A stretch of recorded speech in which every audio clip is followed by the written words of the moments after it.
How to import music into Filmmaker Pro.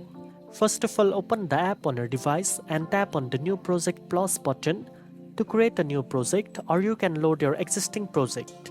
If you are creating a new project, import the photos or videos in which you want to add music by tapping the plus button at the bottom left corner of the screen. Once your videos or photos are loaded in the timeline, tap on the music button in the top right. Here you will see the app's default music. You can browse different categories, play the tracks, and if you like one, tap the plus button to add it to your timeline. If you want to import music from your device, tap the music button again and select the My Music section. This will display all the music files on your device. Select the track you want to add to your project.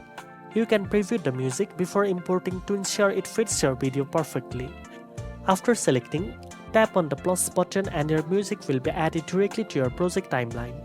You can now adjust the music position, trim its length, change the volume, and add effects like fade in or fade out to match your video perfectly. Now you know how to import music into Filmmaker Pro. If you found this tutorial helpful, don't forget to like, share, and subscribe for more video editing tips. Thanks for watching, and I'll see you in the next one.